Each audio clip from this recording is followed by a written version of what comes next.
Hey yo, welcome to Parker's Reef. On today's episode, we're going to have a look at some problems that are going on in the Dream Reef Tank.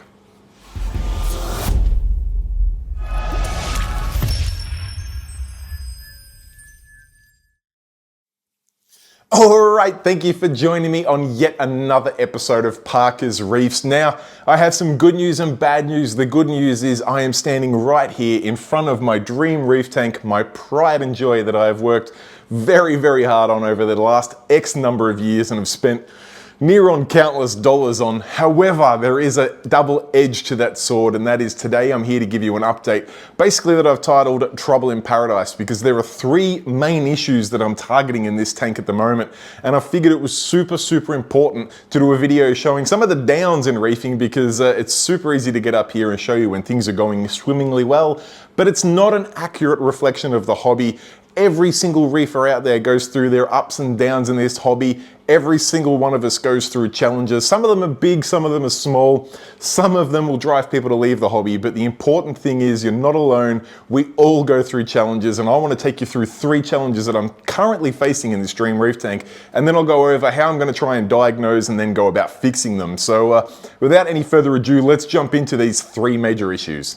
So the first of three main issues that I'm currently facing in this Dream Reef Tank is STN. Now, for those of you who don't know, STN stands for slow tissue necrosis. Now, there is another variant of that called RTN, and if you're a good guess, you could probably work out that that stands for rapid tissue necrosis. Now, what it effectively means is the flesh on the SBS coral dies at the base and peels off, and then that just works its way up the SBS until there is no flesh left. You've just got this bone white, well, coral skeleton left behind. Now, I'm not going to try and confess to know the differentiation point between a slow tissue necrosis and a rapid tissue necrosis, but I will show you the blue stag on the right hand side of my Dream Reef Tank that has been STNing over the last 3 or so weeks. Now, I'm going to say that that probably qualifies for STN, not RTN. I would probably classify RTN something that completely wipes out in, say, 24 hours or less. But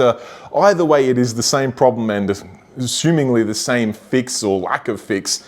What a lot of people will do in this instance, particularly when it's STN, because it gives you a little bit more time to act, is to frag that coral up. When you see the flesh peeling off the base, and you've still got plenty of healthy flesh on top of that, you can absolutely cut that off and try and save as much of the coral as possible. Now, if you are going to go that method, I would highly recommend cutting a good inch or more above where the die-off currently is. Make sure you leave heaps of healthy flesh behind just to avoid the risk of bringing across any flesh that's already dying and about to peel off. That will wipe your frags out. Now, the reason why I say most people will recommend that is because, and I completely agree with them, it is probably your best chance of saving the coral. Now, in some instances I will do that, in some instances I won't. Some instances I just let things go, like I am with my blue stag over here, just because I'm curious to see if it will give me any more tails or any more clues as to what's happening, what's going wrong.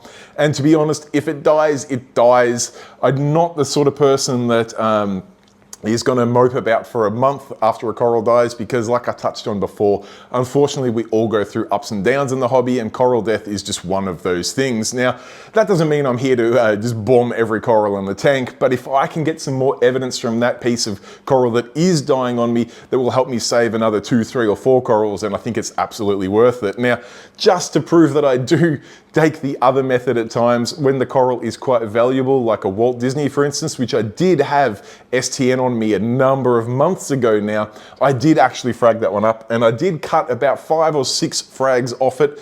Realistically, probably 3 that I thought would survive, and another 2 or 3 that I thought were probably a little bit close to that edge that was peeling off.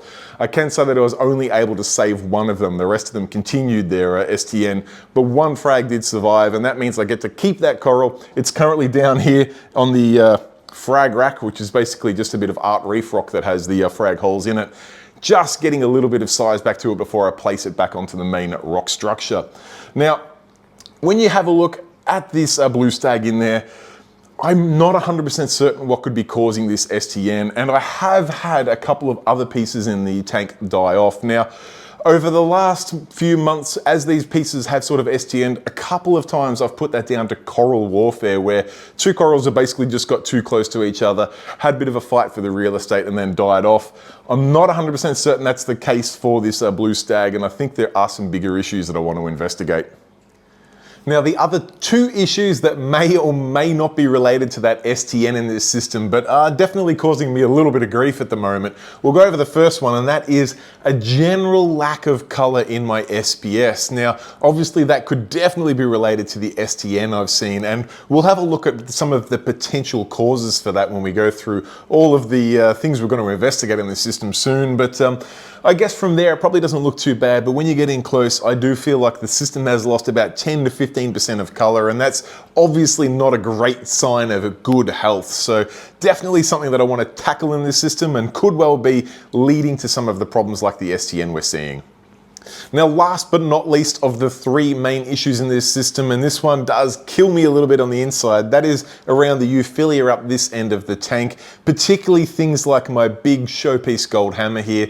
I have had my LPS, particularly my hammers here, just slowly recede over the last few months. Now, I have absolutely no idea what's causing that. We'll go through some of the potential causes in a second, and it could be related to the SPS, although often the problems with SPS and LPS can be completely different, but there's a chance these two are related. I have seen things like a few hammers there completely die, a couple of them that I weren't too attached to, but then I've got ones like my gold hammer here that I am super attached to, and watching it slowly get smaller and smaller is absolutely gut-wrenching. So I'm going to go through all of these possible causes with you, and we're going to see if we can track down what is causing these problems in the STN, the lack of color, and this euphilia garden just receding. Hopefully we can work it out and get to the bottom of it. So without any further ado, let's jump into the possible causes. Now, my first thought as to what could be causing this are these guys right here, swimming up to the front of the tank on cue, and that is my big blue-green chromis. Now, I've got a big size school of these guys in here, big both in number but also in size. These green-blue chromis I've had for a number of years now. In fact, a lot of them came across from my previous display tank, and I had them in there for, well, nearly on 7 years. So they are full-size mature chromis that I've talked about on this YouTube channel a number of times, how they get quite aggressive at night, a lot of chasing of each other, even chasing of other fish. They get quite territorial and are not afraid to throw fists. Now, just as one swims past that blue stag now, another thing that chromis can do, particularly when they get mature, is they can start preparing real estate to lay eggs on. Now, I've heard the rumor, I've heard the old wives' tale, or the fact, however you want to look at it, that they can actually tear the flesh off SPS to basically make a good foundation to lay eggs on. Now, I'm not 100% certain if that is the smoking gun here or not. I have seen the chromis absolutely maneuvering around that area of the tank, and I've even seen them rip at some of the flesh that is peeling off that blue stag. But I'm not 100% convinced just yet that they are the cause or what started that STN. They could just be coming in after the fact that it's STNing, but I'm not 100% certain, and the only thing I can really do in that instance is to just keep observing them to see what goes on and whether it is them to blame. If it is them to blame, as one just pinches at that flesh right now, I'm not sure what my next course of action is. I don't think I want to remove them from the tank. I probably should. I probably shouldn't have an emotional connection to something like a blue-green chromis. I should take them all out, get a new school of babies in there, and probably not have to deal with this issue for 10 years. But as touched on, these guys have been with me for near on 10 years now, so it's pretty difficult for me to pull them out of the tank, particularly when I haven't seen them do this behavior before. So I'm going to give the blue-green chromis as much of a leash as I can to see whether they are the cause or not. Obviously, if they start stripping the flesh off every SPS in the tank, it's not going to be a sustainable option, and they'll have to come out then. But I'm going to cross my fingers and hope it's not them, and look at the next possible cause of this STN. Now, on the same vein as fish, I have noticed my foxface, which is a newish fish in the tank. He's probably been in there about 8 months now after I lost Colin, my long-term foxface that I had for a good 10 or so years.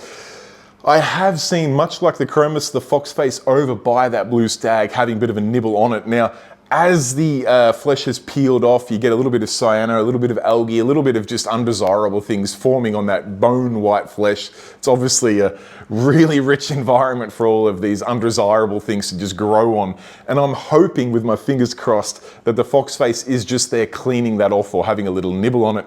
I don't think he's actually been pulling the flesh off the stag, but I have to confess, I have seen him pulling flesh off it. I just think it's a post side effect rather than an initial cause. But again, all I'm really gonna have to do there is watch him.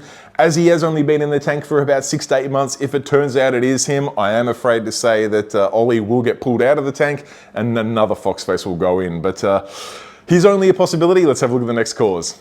Now, a nice little segue from fish, although still loosely related to fish, is the nutrients in this tank. Now, a little while ago, I talked about my Atlantic blue tang, who's right over this end of the tank, and also some of the Antheas struggling a little bit in this system. And a number of you guys out there, thank you very much to my dedicated viewers out there, suggested that I should put an automatic feeder on this tank just to give the fish a little bit of a regular feed in this system. And I had to say, it struck well with me. I thought it was a good idea, and I added an auto feeder to feed 4 times a day, just a very small amount, but give some regular feeding in there. And I will have to say my Antheas appear to have responded really, really well. And if I can get my Atlantic blue on camera for you, he is looking night and day better. He's still a touch skinny, but lost all of those torn up fins and the real illness look that he had to him before. So I think overall that worked really, really well. However, as the math would suggest, you put more food into the tank, you're going to get more nutrient in the tank, and that's absolutely what happened in this system. And I've got to say, I was probably a little bit slow in reacting to that, and I did let my nutrients get up a bit higher than I normally would. Now, I'm not going to tell you I normally run ultra low nutrients in this system. I normally keep things like my nitrates around the 10 ppm mark, and I normally keep my phosphates around the 0.1 ppm mark. However, over the last 2-3 months, I did let that balloon out a little bit, and things got as high as 45 ppm nitrate for a very short time. Most of the time it's been around 35 ppm nitrate, and phosphates got as high as 0.5 ppm. Now, both of those figures are considerably higher than I would normally like them, and I am bringing them down now, just with water changes, a cleanup of the refugium, and also turning the auto feeder off.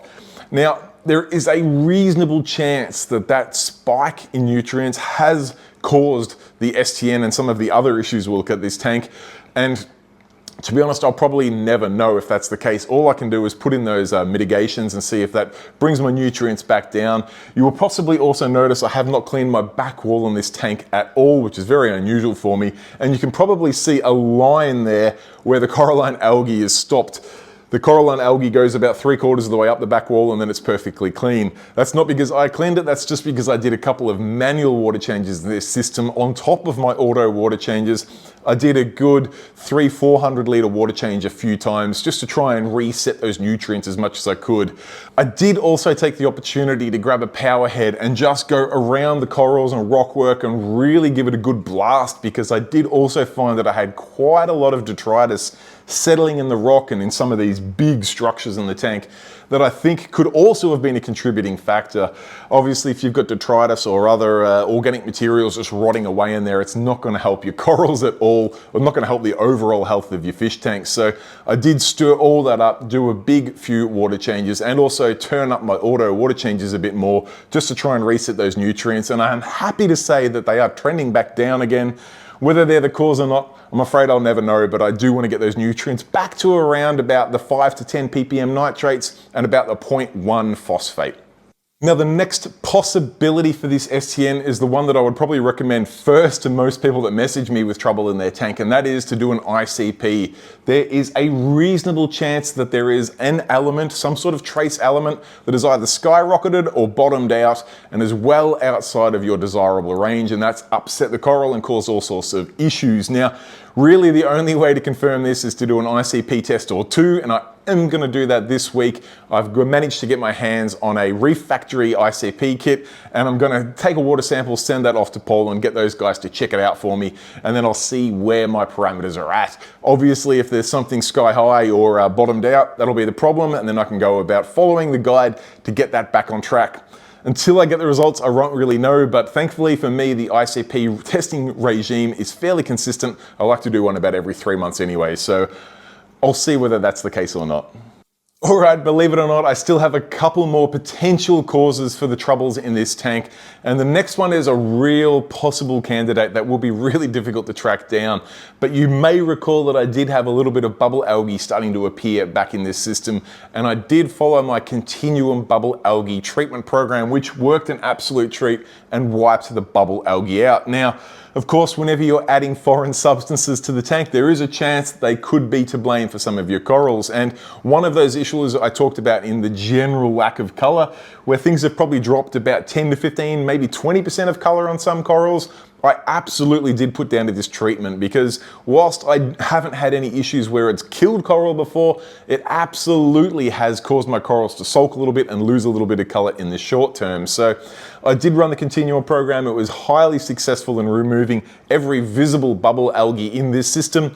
However, it could well be the cause, definitely for the loss of color, but potentially also the STN of this stag coral. Now, the steps that I'm taking to mitigate that were to do those big manual water changes, but also ensure that I am running nice fresh carbon in this system. I don't run carbon in this tank 24/7, but I do have it on hand for times like this when I do want to strip out any sort of contaminants in the system. So I do run a Polyp Lab Pro carbon in there, and I've got the recommended amount that I am changing frequently just to absorb any of those elements from that bubble algae treatment to get it out of the tank in case it is causing issues with my corals.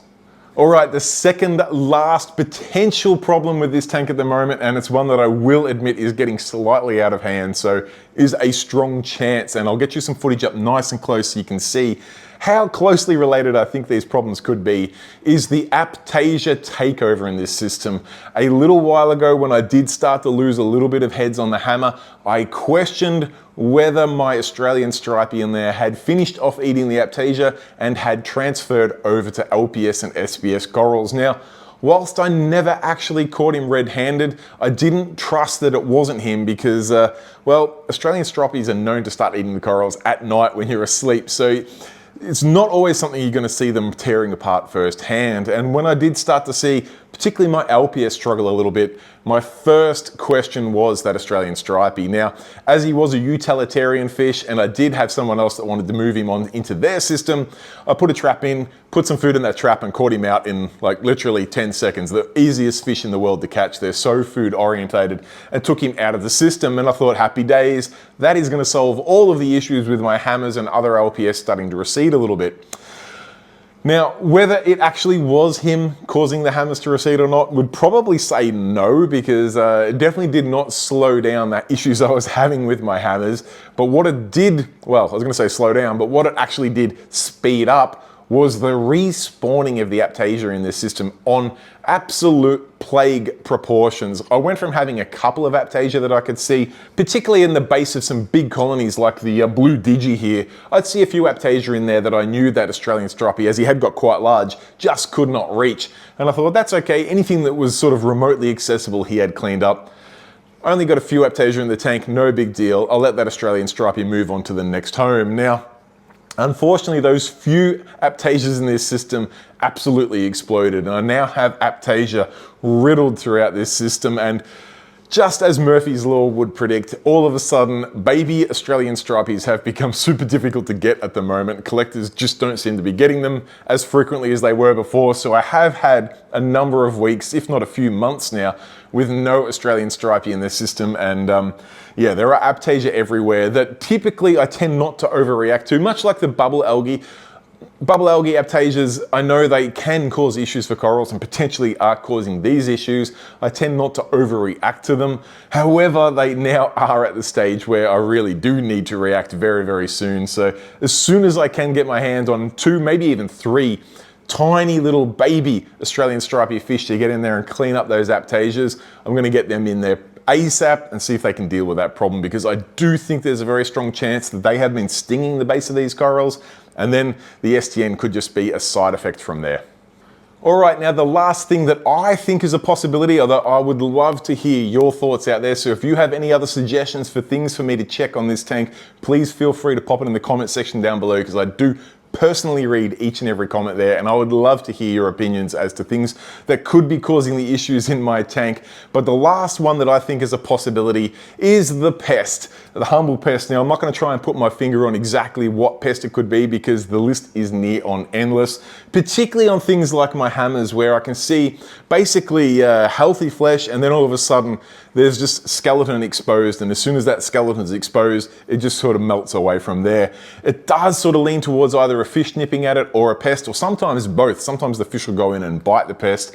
And the fact that I'm having issues across SBS and LPS, particularly where things like the hammers have no Aptasias around there, does make me question whether there is a pest at play. Now, it becomes really difficult for things like some of the big SBS colonies in here to remove those, do a dip on those and put them back in the tank. To be honest, it's not something that is really feasible for me to do, and not something that I would do. I would potentially add a fish that would target any pests like a flatworm, add a wrasse or something to it for that. But realistically, what I'm gonna do is remove the corals that I can remove, do a dip on them and see if any pests come off. Then once a pest does come off, I can identify that pest and then target what I need to target to eliminate that pest. Maybe a medication, maybe a fish, maybe a temperature change, maybe an element, could be anything. But that's probably the approach I would go if there is a pest.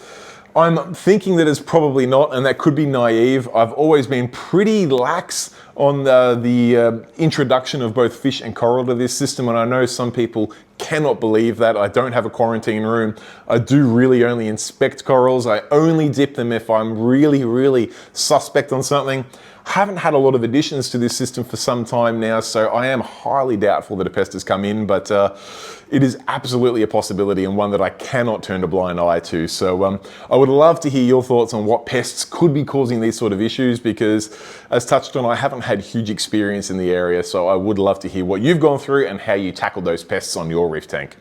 All right, guys, there you go. That is the 3 main issues or the troubles in paradise on my Dream Reef Tank, and some of the potential causes and some of the potential fixes that I'm going to go through to see if I can get back on top of this this little dilemma. I do just really want to clarify with you guys out there, this is not unusual. If you're going through some issues with your reef tank at home, you can see it happens to each and every one of us. I've been pretty lucky, touch wood on this tank, to not have to deal with really any massive issues for quite some time. In fact, throughout its entire lifespan. So I think I was probably well and truly due to have a few hurdles to find my way over. The main bit of advice I can give you there is just don't overreact to it. Don't let it get you down. Don't go overboard trying to fix a problem. More often than not, if you get a little hint of a problem and you just try to whack it out of the park, sometimes that solution can cause more problems than the original problem. So try to stress less, if I can get that across. I know it's difficult when you've got your pride and joy going through some difficult times and you're losing pieces that are very either financially or sentimentally valuable to you, but you just got to go nice and slow. Do a systematic and logical approach to these issues. Address one problem at a time. Don't change too many things at once. Just take it nice and easy. And of course, rely on your support group, your local fish shop, your reefing buddies, your local community, anyone that you normally talk to about your reef tank. Talk to those guys. Everyone's gone through problems like this with their system and might just have that silver bullet, or might just have that little bit of information that you hadn't considered before. So please, don't feel alone. Reach out to your reefing buddies in your local fish shop, lean on their experience, and get through the problems together. Now, on that vein of stressing less and enjoying reefing as much as you can, I've got 2 incredible events that I'm heading to over the next couple of weeks. Next weekend, I'm heading up to the Beyond Aquarium's 4th birthday in Canberra. These guys have an incredible fish shop and it's turning 4. I am fortunate enough to head up there the day before the birthday celebration so I can film an entire shop tour. I'm going to mic up Nick, who's going to take us around the entire shop and show us all of the crazy things they've got there for the birthday celebration. And I will release that video on their birthday celebration next Saturday. So if you are remotely in the Canberra area, I'd highly recommend you head on in store to Beyond Aquariums next weekend. It's going to be heaps of deals, heaps of incredible stock, and heaps of people there celebrating the 4-year mark. If you're not, fear not, I will have the video for you here to check out and have a look at yet another incredible Aussie local fish store. And then after that, another weekend or 2 away, I will be heading up to Queensland to check out Australia's first ever Fragorama event.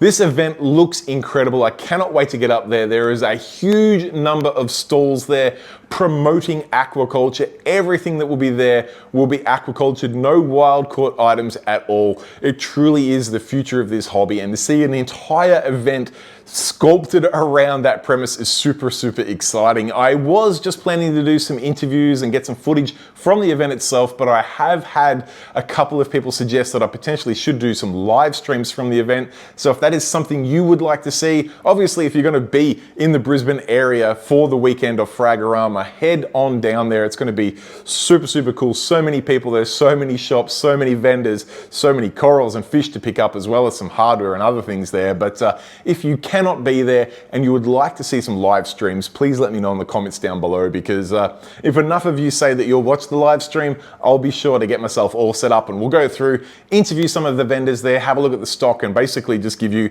the coverage as if you were there in person. So yeah, please let me know in the comments below. Otherwise, I look forward to seeing you right there at Fragorama in person. Alright guys, there you have it. That is the trouble in paradise, the rather unfortunate update on my Dream Reef Tank, proving that we all indeed do go through ups and downs in this reefing hobby, and the best thing you can do is just put one foot in front of the other and try and get through those issues using some systematic and logical approaches to identify the problem and then go about addressing that problem. Now, if you do have any suggestions, comments, feedback, anything at all, please do pop in the comment section below. I do personally read each and every comment there, and I will reply, because I do appreciate the time you guys take to watch these videos and then comment as well. Now, I don't really have much else to say other than I wanted to give a huge shout out to all of these names on screen here. These guys are my channel members who do chip in a couple of bucks each month to make these videos possible, as well as getting out and around Australia to check out all of these stores, tanks and events such as Fragorama and the Beyond Aquarium's 4th birthday coming up. I am also hoping in the short to medium term future that I can extend those boundaries a little beyond Australia and get out to Europe, Asia, and even America to check out some of the incredible reefing things that are happening around this incredible globe. So massive thank you to all of my channel members that are making things like that possible. Now guys, I don't have anything else to say other than I probably should stop filming so I can get to work on this tank and get it back to its former glory. Thanks so much for watching. Till next time, stay safe, keep reefing. Cheers, bye.